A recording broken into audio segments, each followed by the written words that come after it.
way adag tahay marka qofka habku wax u bixiyo. markaasaa in badan qur'aanka uu tirtirsiiyaa, uu ku soo celcelinayaa wax bixinta qiimaha ay leedahay, wanaagga ay leedahay, ilaa ilaahay tilmaamay subxaanahu watacaala caynan yashrabu biha cibaadullahi yufajiruunaha tafjiiran yuufuuna biاnnadri wayakhaafuuna yowman kana sharuhu mustatiiran wayuطcimuuna aطacaama calaa xubbihi ay maca xubbihi.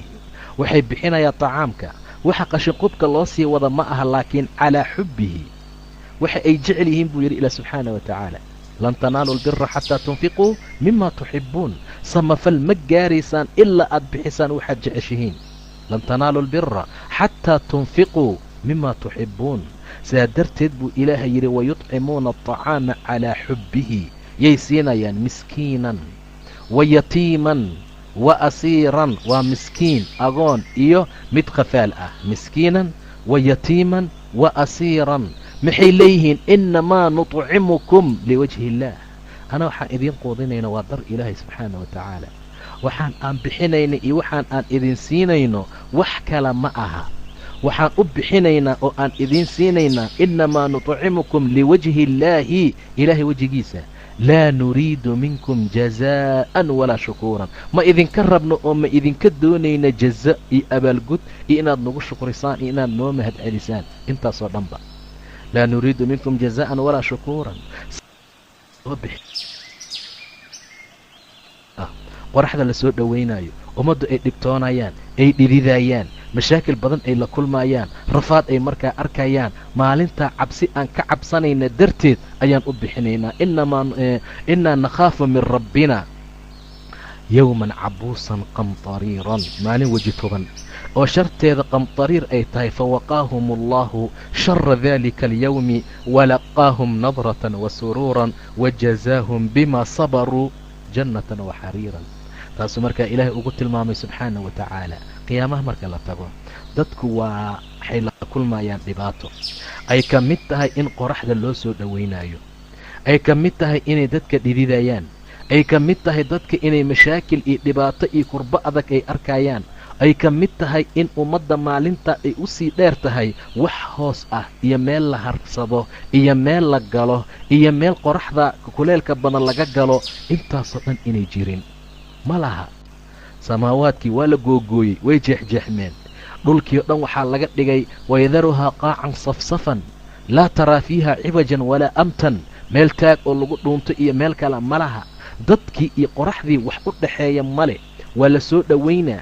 macda daalika wuxuu dhahay nebiga dadka way dhididayaan ilaa dhididkooda 70 dhudhun uu hoos dhulka u galo, markaasuu kor u soo baxaa. haddana dadkii waxaa ka mida mid uu anqawga u joogo, dadka waxaa ka mida mid uu jilbaha u joogo, waxaa ka mida dad ee mataqaanaa meesha suunka laga xirta dadu u joogo, miduu liijaaminayo iyo mid ku haqbanayo kale. maalinta noocaasa marka la gaaro maxaa lagu baxsanaa? asadaqa, wax bixintii baa maalintaa meel kaaga soo baxaysa.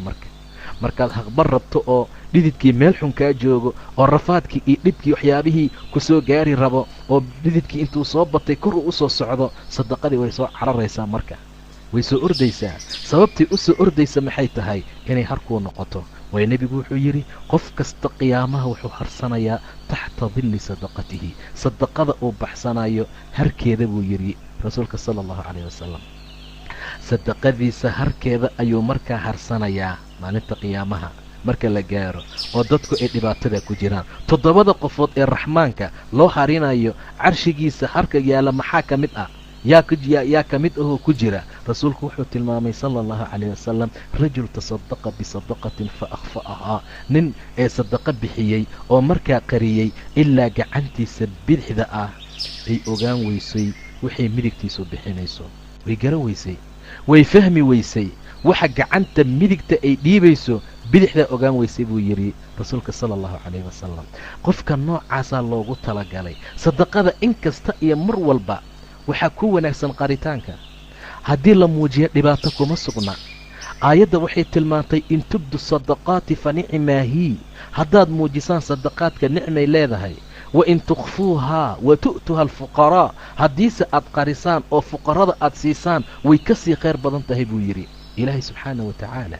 bacdamay xaaladdu sidaa tahay, qofka mu'minkaa marka waxaa loogu talagalay inuu noqdo nin infaaqa ku dadaala, inuu noqdo mid qiyaamo wax u horumarsada, inuu noqdo mid masaakiinta, agoonta, danyarta, waxaasoo dhan markaa ogaada waa shay lagama maarmaana oo loogu talagalay. ilaa markuu nagu mana sheeganaya muxuu yidhi alam najcal lahu caynayn wa lisaanan wa shafatayn wahadaynaahu najadayn falaqtaxama alcaqaba. insaanka miyaanan laba indha u samaynin? alam najcal lahu caynayn wa lisaanan carab wa shafatayn iyo laba faruurood. laba indhood ayaa loo sameeyey. waxbuu ku arkayaa, waxbuu ku fiirinayaa, waxbuu ku akhrisanayaa, shaqada markuu aadayo ku baxayaa. iftiin ilaahay siiyey waay subxaana wa tacaala. idan wuu ku mana sheeganaa ilaahay alam najcal lahu caynayn, laba indhood ma idiin samaynin miya? markuu ilaahay sidaa leeyahy wuxuu ula jeedaa laba indhood ayaan idiin samaynay, haa waan idiin yeelnay. alam najcal lahu caynayn wa lisaanan waa carab. carab hadduusan qofku lahaan lahayn wax ma dhadhamin lahayn, ma hadli lahayn, waxyaabo fara badan baa ka maqnaan lahaa. marka lisaanna waan u samaynay buu dhahay ilaahay subxaana wa tacaala. xujmi yar macnaha qaaditaankiisa iyo sida uu yahay khafiif ah, haddana nafciga iyo waxtarka uu leeyahay uu badan yahay. waa lagu tasbiixsanaa, ilaah baa lagu hufayaa, qur'aan baa lagu aqrinayaa, salaad baa lagu tukanayaa, hadalkaa lagu bayaaninayaa. asalaamu calaykum waraxmatullahi wabarakaatu. dhammaantiin waa salaamatiin. halkaa naga daawanaysaan waa som t v soomaaliya. fadlan jaga dadka cusub tahay subscribe dheh, like share aan commenti. weli waxaan ku jirnaa sadaqadii reer manchester noo soo dhiibeen oo ugu horeeyo xaaji ibraahim axmed jelaani maxamed maxamuud cabdiraxmaan baana ibraahim macalin axmed munyi cabdo abubakar jelaani maxamed cabdiraxmaan maasheekhi ismaaciil axmed jelaani. dhammaantiin waxaa lahay sadaqo jaaratu ilaah idinka siiyo ee jeentul firdaws idinka iyo caruurtiina ilaah idinka waraabiyo. mukhtaar haye oo wada oo kelmatayn oo ducayso.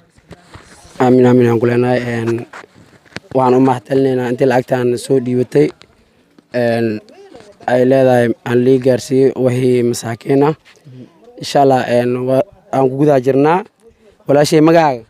faadimo beere inow. faadimo beere inow. beere inow miya? faadimo walaalaaga? walaalahey waxaa jireen dugso. meeqay ka koob yihiin? saddex waaye hal beerahaa jira, laba dugsaa jirta. saddex waaye hal intuu jiraa? beera dhowr beeraha baadiye. beeraha uu jiraa. labada kalena? dugso. dugsay jiraa miya? okay. lacagta oo hooyadaad admaan ku dirayna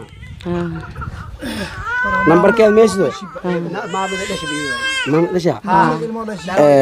daawade waxa waaye soonkii hoosta naga soo galay. insha allah gabadha iyadaa dhashay ilmaha.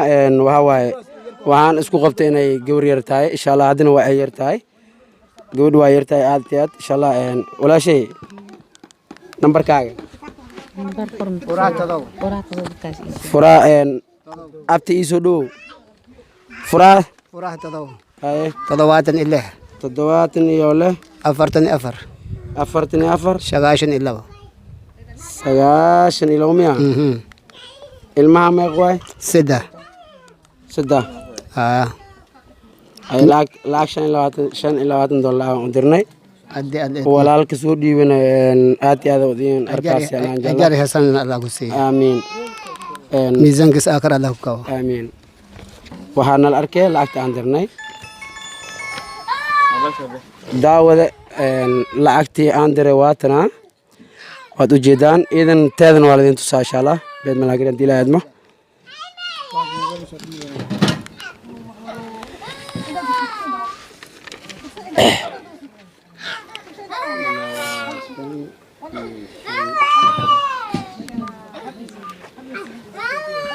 waa kana iidan daawada daawada wax alaal wixii aad soo gudbitaan sadaqa adinku soo tala gashaan wax muuqdo oo la isla arkaayo la bixinayaa. mudmadow badan oo sheegtay wakiilka noo joogo Manchester inuu adqabad badan ay sameeyeen waxa degmada nala degiin. insha Allah qof walba wax soo dirsado nidaamkan ayaan u bixinaynaa. biidmillaahi kariim. assalaamu calaykum waraxmatullaahi wabarakaatu. 95 75 40 40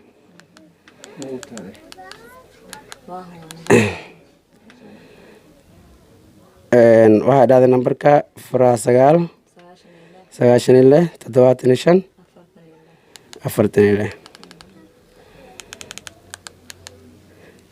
$25 saldhiib yartaan kaste inshallah sunad $5 had wal taray tama agarayn aad iyo aad xanuunsan waan liiday agarayn peesooda $25 oo hayste beesada aan wareejiyey waa taas iyadana waxa waaye lacagteedana waa tanaa meeshaan wax la qarqarin ma jiraan qof walba wax soo dhiibto sidii cadaalad aad oo loo qeybana insha Allah aad iyo aad u mahadsantihiin. Assalaamu calaykum waraxmatullaahi wabarakaatuh.